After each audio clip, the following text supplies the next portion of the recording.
Fed Chairman Jerome Powell announced a major policy shift to average inflation targeting that could keep interest rates lower for longer.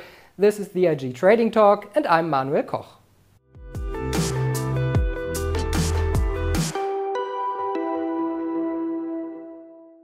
And joining me now are Salah-Eddine Bouhmidi, he's the head of markets at IG, and the legendary Einstein of Wall Street, Peter Tuchman. Guys, so good to see you. Thanks for having us. Good morning, everyone.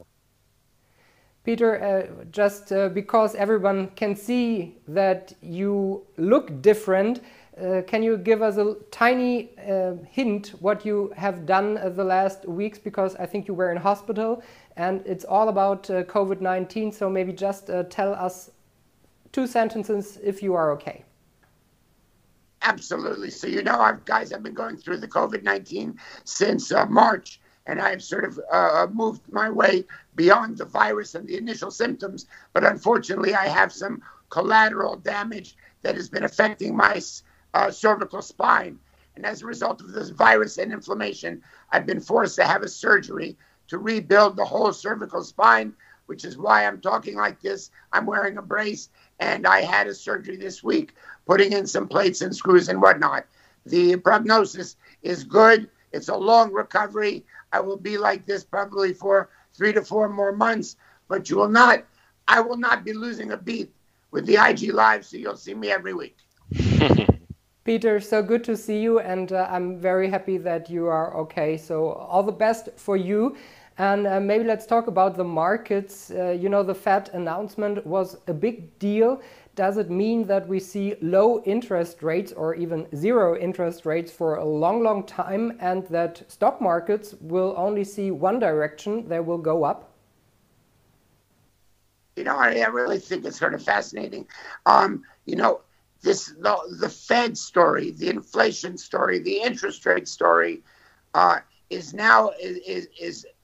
part of a much bigger picture that I'm willing to bet some of these guys who sit around that Federal Reserve meeting are even scratching their heads wondering, what do we do here, right? You've got an economic shutdown worldwide. You've got a virus and a pandemic across the world. You've got attempts at reopening the markets. You've got stimulus happening all over the world.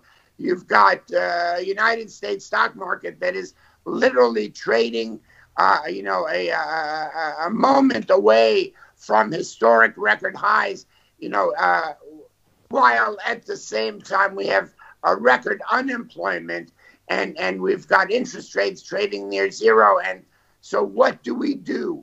Where do we put our attention? Where, when a patient comes into a hospital after a crisis, the first thing they do is what they call triage, right? They look and they evaluate the situation from worst to best, what needs to be taken care of first, and how do we preserve the life of this patient. Same thing I think we do here with this economy, but it seems counterintuitive. If we were to look at the economy in a crisis and we say, oh my God, the triage situation is we really need to stop the bleeding and to really give some care to the economy and not the other side. Well, I don't know if we've done that. We've given triage and we've given blood support to the markets, but not necessarily the economy. So then on top of that, the inflation question bears to ask us, what is real, what is not, where do we need to put our attention? If we have a raise in inflation or not, what difference is that going to make? What will it take to get this economy back on track? How much of it's real? How much of it's just numbers? It's really, where do we take our focus? Where we're in an emergency room, we've got problems worldwide. Where do we put our attention? Yeah, good point, Peter. One actually general thing in the entire world, actually, who is benefiting from the markets right now? It's the small portion of maybe 1-2% in the world, and it's not the majority of of people, of students who are paying their loans, student loans or whatever. It's just this 2%. They are still, winning and profiting, of course. I mean, if we look on seasonal patterns, for example, August, September are really weak actually, but in historical manner. But if we look on the S&P 500 in August, we made 7% performance. And what I want to say is, even if September is a really bearish month actually historically, do you think that the market will still rise, or do we compensate this huge significant momentum that we can see right now? So I find it fascinating, and I think one of the great things about you and me and our partner in Germany at Inside Wirtschaft, and IG, we try to understand why the market does what it does, and why the market is, every time we're seeing a bit of a pullback and a pause in the market, it's really been nothing more than just a pause before a huge, once again, a rally. That's why I started off the commentary saying, I'm not sure the Fed really knows what to say or what to do, right? Where is our attention going here, right? At the end of the day, I always joke and say the market's doing what it wants to do. The market tells us what it thinks. Salar and Peter, what do you think about the weak US dollar? What does that mean? We can see that the dollar is weak. But one thing that is in the back door, what I think is what is driving this weak dollar is, if you look on emerging markets, for example, Turkey, they have a lot of reserves in dollars, of course, to keep up their currency and to keep up their economy, which does, with a lot of emerging markets do so. And what we can see, for example, in Turkey is that 46% of their dollar reserves are already sold in this year due to Corona, due to COVID. So this is actually a massive selling pressure which is coming from emerging markets and not from our daily business, what we think is driven by COVID as well. So I think there is not too much focus on emerging markets or emerging market countries like Turkey, Brazil, Russia, and so on, that maybe are bringing a huge effect on this dollar weakness. What about you, Peter? What do you think about this? The only answer that I feel comfortable with, and we spoke about it a few weeks ago, is when asked, what do I think about the dollar and its weakness? What do I think about the Fed and inflation? What do I think about the markets versus economy? I don't know, and I don't think any of us know, right? We know. I really believe that when you put on a Broadway show, right, and everybody shows up for opening night, and all the costumes are brand new, and the wigs are beautiful, and the makeup is done right, and you get through the show, and it's a hit.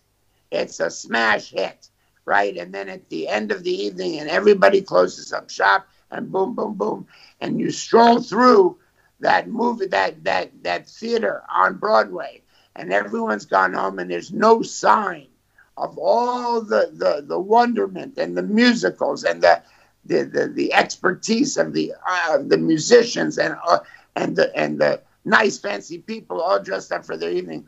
Once that's all gone, you're left with a dusty, empty-seated theater.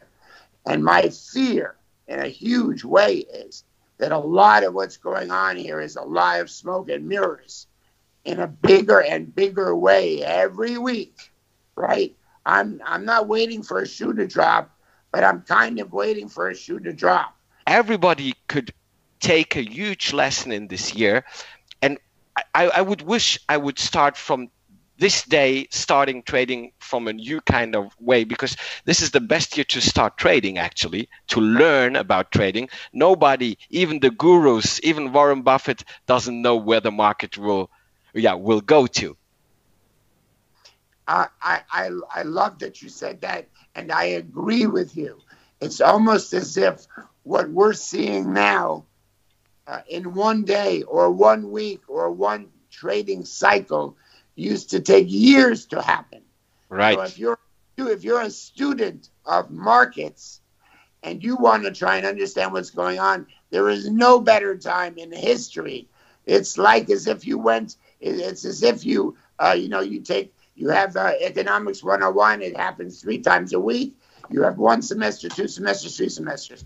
All you need to do is throw out all those books and just bring in every day's newspaper and analyze the markets trading on a daily basis, you will have a whole history of knowledge and trading information in 1 week, right? Because what we're seeing happen sometimes in a day, right? You are watching a historic moving average movements. We have to celebrate a birthday. It's a 90th birthday, and it's not your birthday, it's Warren Buffett's birthday.